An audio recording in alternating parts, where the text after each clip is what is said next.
শোনো কেমন একটা ভিডিও খুব ভালো। তো গত একদিনের ভিডিও নিউজটা আছে অ্যাকচুয়ালি আমার শরীরটা হঠাৎ করে এত পরিমাণ খারাপ করে দিয়েছিল, মানে ধারণা যাবে। মানে যেদিন একটু শনিবার ওই দিন রাত্রিবেলা ঘুম হয়নি, শনিবার গেল, তো রবিবারে ছিল শিবরাত্রি, উপোস ছিলাম। দেন তারপরে সেই দিন তো কষ্টটা আলাদাই, উপোস ছিলাম। এবার আমি তো এখন উপোস থাকতে পারি না, দেন সেদিন ভাতও খেয়ে নিয়েছিলাম। সেদিন সারা রাত ঘুমাতে পারিনি, পা যন্ত্রণা, তারপরে তেলে গেছি, সেই একটা ঘটনা। সোমবারেও খুব কষ্ট হয়েছে। আর সোমবারে রাত্রিবেলা গিয়ে আমি এত পরিমাণ বমি করেছি, মানে আমি বুঝতেই পারিনি যে আমার এরকম শরীর খারাপ হবে। মানে যেমনি বমি রাত্রি 3টে পর্যন্ত, তেমনি মানে শরীর দুর্বল। ভাগ্যিস মেয়ে আমার সাথে অনেক সাপোর্ট করেছে গাইস। মেয়ে কিন্তু একদম ঘুমিয়েছিল, সত্যি বলতে নেই যে ওই দিন সারা রাতে আমার জ্বালিয়েছে, এরকম কিছু মানে আমাকে বলার স্কোপ রাখেনি। তো যাই হোক, আজকে আমাদের দাদাভাই বাড়িতে এসেছিলো, তো তাই ও এখন ডিউটি যাবে সকালবেলা, তাই ওর জন্য জানাই তো খাবার তো করে দিতেই হবে। তাই একদিকে ভিন্ডি আলুর তরকারি বসিয়েছি, একদিকে পটল আলুর তরকারি। মা কালকে রাত্রিবেলা এগুলো কেটে রেখেছিল।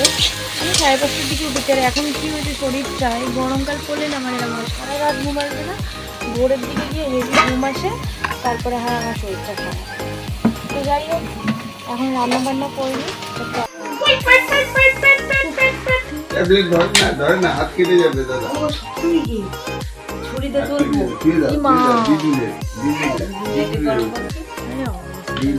সকালবেলার কর্ম সর্ম সেরে এখন চলে এসেছি একটু নিজের থোবরা খান তোমাদের দেখাতে। প্রচণ্ড খিদে পেয়ে গেছিলো, তো কালকের বাসি কুশি যা ছিল, মানে মেটে বলো, মাংস বলো, গিলা বলো, আমার তো খেতে ভালোই লাগে, তোমরা তো জানোই। তো তাই জন্য একটু মুড়ি দিয়ে খেয়ে নিলাম, কারণ পেটটা যেহেতু অতটা ভালো ছিল না, তাই ভাবলাম মুড়ি দিয়েই খাই। এবার তোমরা বলবে দিদিভাই পেট যখন ভালো ছিল না তাহলে বাসি জিনিস কেন খাচ্ছ? দেখো, ফেলে তো দেওয়া যায় না, আর এগুলো বাড়িতে আমি ছাড়া আর কেউ খায় না। আর দেখো তোমাদের কথা অনুযায়ী দেখো জিনিসটা পড়েও গেল, কি আর বলবো। এখানে হচ্ছে রাত্রিবেলা আর দুপুরবেলা রান্নার তৈয়ারি।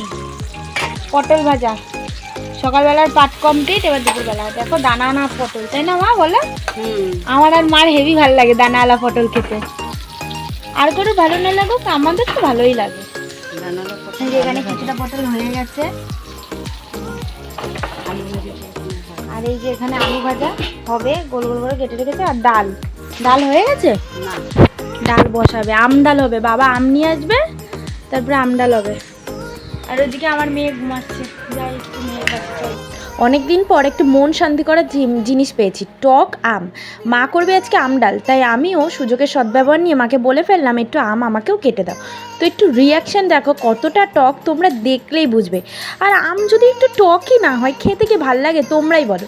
যারা আমার মতো এরকম টক প্রেমী তাদের কি ভালো লাগে? আর এই যে ডালটা হয়েছিল এত সুন্দর টক আর খুব টেস্টি হয়েছিল, কিন্তু বাড়ির কেউ খেতে পারেনি, কিন্তু আমি খুব সুন্দর খেতে পেয়েছি। কারণ দেখো আমার কাছে এই টকটা কোনো ম্যাটারই করে না, কারণ আমি এত পরিমাণ টক খাই। আমার এত ভালো লাগে, তেঁতুলের টক বলো, আমের টক বলো, উফ। আর এই গরমের সিজনে এই বাড়ি ছাড়া কি আর সুযোগ হয় বলো? ওই বাড়িতে তো খেতেই পারবো না, কারণ কাটবো কখন আর খাবো কখন? রান্না করব নাকি খাবো নিজে একটু সময় মতো, নাকি এরকম মজা নিয়ে? সেই সুযোগ তো আমার ওই বাড়িতে হয় না, সুতরাং এই বাড়িতেই সেই শখগুলো আমার মেটাতে হবে। আর এখানে আম খেতে খেতে আমি একটু সিরিয়াল দেখে নিচ্ছিলাম, রিপিট টেলিকাস্ট সেইগুলো আর কি। তো এখানে মেয়েকে নিয়ে যাবো স্নান করাতে, তাই আগে ওকে আমি তেল মাখিয়ে নিচ্ছিলাম। আর এখানে দেখো ওকে তো খালি গায়ে আনা যাবে না, তাই জন্য আমি ওকে টাওয়ালটা বেঁধে নিচ্ছিলাম। স্নান করানো হয়নি অ্যাকচুয়ালি, আগে ওকে মাথায় তেলটা মাখিয়ে নেবো, দেন ওখানে মা জল এনে দিয়েছে, ওকে স্নান করাতে নিয়ে যাব। আর ওখানে দেখো মা কিন্তু ওখান থেকে হাঁটাচলা করছিল জল নিয়ে। আর এই যে তেলটা, এটা ওর বাবা আগের দিন নিয়ে এসছে, আমার একটা বান্ধবী এসেছিল, তো ওই বান্ধবীটাই বললো যে যেহেতু আমরা সেম ডক্টর দেখাই বাচ্চাকে, তাই জন্য এই তেলটাই উনি অ্যাডভাইস দিয়েছে মাখানোর জন্য। তো আমি যেহেতু সেই সময় জিজ্ঞেস করতাম, তো আমার আর যাই হোক মনের ছলে জিজ্ঞেস করা হয়নি, তাই জন্য এই তেলটা হচ্ছে জনসন্স বেবির হেয়ার অয়েল। তো আমি এতদিন ওকে নিহারের নারকেলের তেলটা মাখাতাম, সেটা তোমরা অনেকেই জানো যারা আমার আগের ভিডিও দেখেছো। তো সেই ভিডিও যাই হোক, তো ওই তেলটা মাখাতাম, তো ও বললো ওই তেলটা মাখাস না, এখন এই তেলটা মাখিয়ে দেখ, খুব উপকার পাবি। যেহেতু আমরা সেম ডক্টর দেখাই, তো ডক্টরের অ্যাডভাইস অনুযায়ী তো করতে হবে। তো এখানে মেয়েকে মা দিয়ে দিয়েছিল একটা বাটি স্নান করার জন্য। ও এখানে কন্টিনিউয়াসলি বলে যাচ্ছিল মা নানু মা নানু। আমি বলছি দাঁড়াও, মাথায় আগে ভালো করে তেলটা মাখিয়ে দিই, তারপরে তুমি নানু করতে যাবা। আর আমি কিন্তু চুলটাও আজকে এই যে দেখছো বড়, চুলটাও কাটিয়ে ফেলবো, কারণ এই বড় চুলে না গরমে খুব অস্বস্তি হয়, কারণ একেতে সারাক্ষণ খোপা করে রাখতে হয়, আর গরম পড়লেই আমার মাথায় ঘামাচি উঠে এত খারাপ পরিস্থিতি হয়ে যায় না, যে মাথা চুলকাবো না চুল বেঁধে রাখবো সেটাই বুঝতে পারি না। তাই ভাবলাম সেই যখন চুল খোলাই রাখতে হবে তার চেয়ে চুলটাই কেটে দিই। সেই গরম পড়েনি এখনো বলা চলে, তো একটু আগে ওই ছিটা ফোটা, একটু বলতে পারো ছিটা ফোটা একটু বৃষ্টি দিয়েছিল, তো তাই জন্য একটু রেহাই। আর এখন ওয়েদারটা মেঘলা মেঘলা আছে, কিন্তু এইবার ঠাকুরের ইচ্ছে না, এইবার না একটু গরমটা একটু হলেও কম পড়েছে, তাই না বলো? গরমটা একটু হলেও কম পড়েছে, এবং এখনও তো প্রত্যেক বছরের ন্যায় এবছর অতটাও চৈত্র মাসে সেই গরমটা এখনও পড়েনি। জানি না বৈশাখ মাস তো সবে পড়লো, এবার কি হবে। আর এখনো জ্যৈষ্ঠ বাকি, আর আষাঢ় মাসে তো বর্ষাকাল হয় না, আষাঢ় শ্রাবণ, সেটা তো বাদই দিলাম।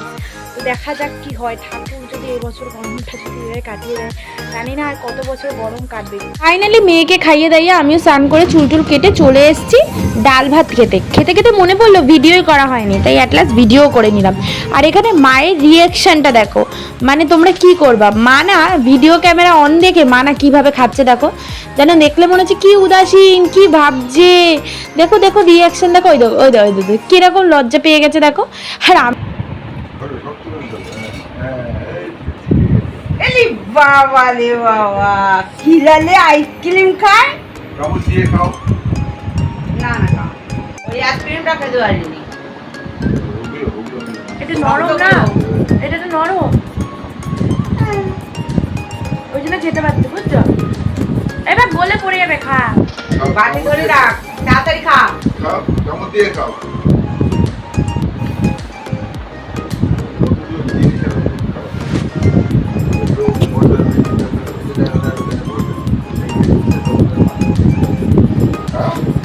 গলে পড়ে যাচ্ছে।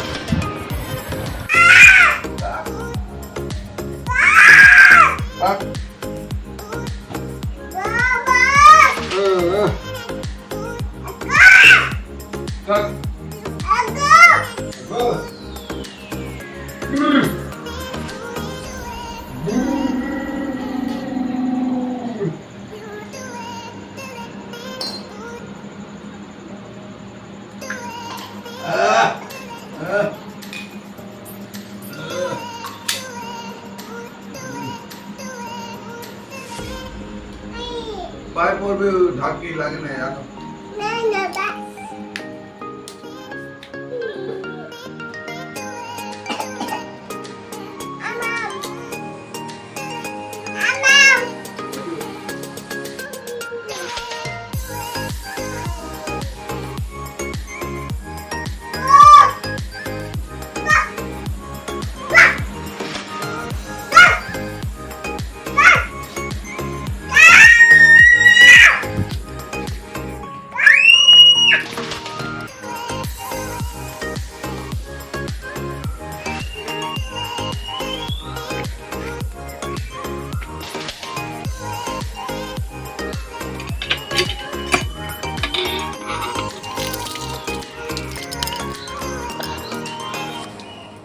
এদের ওয়েদারটা দেখুন, বিকালবেলা কি সুন্দর লাগছে। আর এই যে আমাদের ল্যাম্পপোস্টের আলোটা জ্বলে গেছে,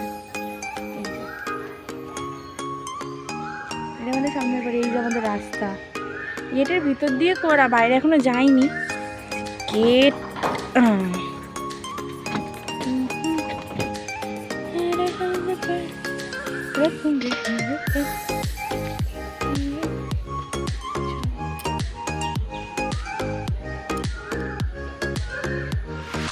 আমাদের বাড়ির আকন্দ ফুল গাছ দেখুন, নীল আকন্দ যেটা, সেটা কি কিউট লাগবে না?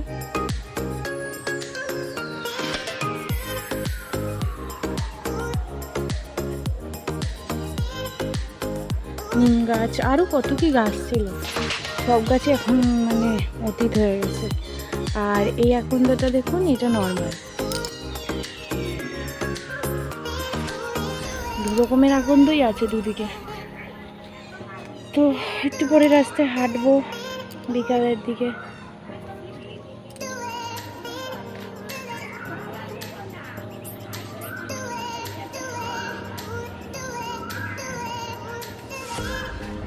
ঘরে যাই, এখন বাইরে হাঁটবো না, মেয়েটা আছে না, গেটটা আটকে দিই। আগে এক এক সময় গেট এক এক রকম ছিল, আসলে এখন এই কাঠগুলো রয়ে গেছে না, তাই বাবা এই কাঠ দিয়ে। উড়ি বাবা মশা, এই দেখুন কত রকম ফুল গাছ। আমার বাড়ি আসলে আমার মনটা ভালো হয়ে যায়, মানে এত সুন্দর সুন্দর ফুল গাছ থাকে না। এই যে পদ্ম ফুল গাছ বলো, তুলসী গাছ বলো। আগে একটু টব ছিল, এই যে এই টবের মধ্যে আমি তুলসী গাছ ছিল, আমার বিয়ের সময় পুজো করতাম প্রত্যেক শনিবার করে। কিছু করে না, বাড়ি ঘরের অবস্থা দেখুন, ঘর বাড়ি যতদিন না কমপ্লিট না হবে না এমন হবে। আমাদের বাড়িতে কিন্তু প্রচুর কলা গাছ ছিল, এই দিকে প্লাস এই দিকে, সেগুলো সব কেটে মানে বিয়ের মণ্ডপ করা হয়েছিল বলে না, এখন এখানটা রান্নাঘর করে নিয়েছে। এত কলা গাছ ছিল, এত কলা গাছ ছিল যে কলা গাছের ছোটো না ছোটো ছোটো যোগ হতো। আমার বিয়ে ঠিক হওয়ার পরপরই না গায়ে যোগ ধরতো। তারপরে তো আমি রাত্রিবেলা করে আর কলপারেই আসতাম না ভয়তে, কারণ আমার এইসব জিনিসে খুবই ভয় মানে খুবই ভয়। তো আগে অনেক কিছু ছিল, যেমন ধরো যখন একদম ছোটো ছিলাম তখন কাঁঠাল গাছ ছিল, কদম গাছ ছিল, তারপর ধীরে ধীরে সেগুলো কাটা হলো, ঘর বাড়ি হলো, তারপর তো বিয়ের জন্য কলা গাছ টাছ সব কাটা পড়লো। এখন তো সেরকম কোনো গাছ একটা লাগানো হয় না, তাও আছে, শিউলি গাছ আছে, টগর ফুল গাছ আছে, এখন তো গাছ আছে দু রকমের, অতসী ফুল গাছ আছে, নিম গাছ আছে, কলা গাছ আছে, পদ্ম ফুল গাছ আছে, দু রকমের জবা ফুল গাছ আছে, ডুমুর গাছ আছে, তারপরে চুইয়ের ডাঁটা যেগুলো হয় চুই গাছ আছে, তুলসী গাছটা আছে। আর আমি মনে করি বাড়িতে তুলসী গাছ থাকে মানে খুবই একটু মন শান্তির জায়গা। আর যদি সারা উঠান, যদি একসময় আমাদের এমনও গেছে যে সারা উঠানে তুলসী গাছ, মানে দিনটা এত ভালো যেত যখন সকালবেলা উঠে দেখতাম না, মানে খুবই ভালো লাগতো যে সারা উঠানে তুলসী গাছ, মানে এই ব্যাপারটাই আলাদা, আনন্দটাই আলাদা। এখন ওই যে দেখবে আইসক্রিম খেলাম, এরপরে ঘরে যাবো, একটু সন্ধ্যে হলে মা একটু চা করবে, চা খাবো, তো চলো একটু সিরিয়াল দেখা যাক। বাড়ি যখন এসছি একটু সিরিয়াল দেখবো। না বিক্কু, এ নাও তুমি বিক্কু খাও। আরে চিনিগুলো মিহি না, ওই জন্য প্রচন্ড মিহি চিনি।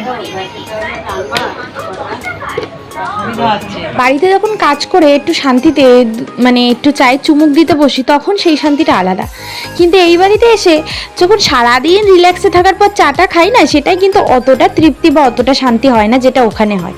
আর আমার মামামের দুষ্টুমি দেখো, এখানে কী হারে দুষ্টুমি করে যাচ্ছে, ও দাদাকে দোকানে যেতেই দেবে না, এত দুষ্টুমি কেউ করে বলুন। আর এই যে এখানে বাবাকে আমার বাড়িতে যেরকম সেম কাপে দিয়ে, এই বাড়িতে আমি সেরকমই কাপ অনেক আগে কিনে রেখেছিলাম, তারপরে এই কাপ দেখে বাবার জন্যই আমি ওই বাড়িতে ওই কাপটা কিনেছিলাম। তো যাই হোক, মায়ের হাতের চা সেই টেস্টকে আর ভোলা যায়। মা আছে বুঝি, আর ঠিক আছে তুই আয় না, ঠিক আছে ভাড়া তুই নিয়ে নে না, অসুবিধা কি আছে, আমার সাথে আমি চলে এসছি, তো বেরোয় গেছি, মারে বলে এসছি, তুই কবে আসবি কবে?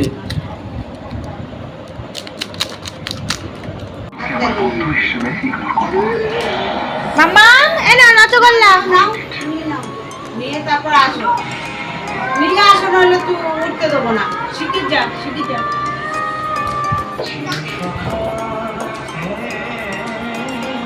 তাহলে তুলে রাখবো। নাও, ওই যে দাদা আসবে নে। কি হয়েছে? মারে দেখো, যাও। আয় আমি কিন্তু ধরলে কিন্তু খারাপ হয়ে যাবে, ভাত লাগছে। তো অ্যাটলাস্ট মেয়েকে খাইয়ে দিয়ে আমিও চলে আসলাম রাত্রিবেলার ডিনার নিয়ে। অবশেষে ডিনার করার সময় চলে আসলো, তাড়াতাড়ি খেয়ে দিয়ে শুয়ে পড়বো, কারণ বরকে সকালবেলা যেহেতু রান্না করে দিতে হবে। আর এখানে ছোদ্দা, আমি, আমার হাজবেন্ড বসে পড়েছি, আর এখানে মা আর বাবা পরে খাবে, স্বামী স্ত্রী। তো ভিডিও ভালো লাগলে অবশ্যই লাইক করে শেয়ার করে দিও।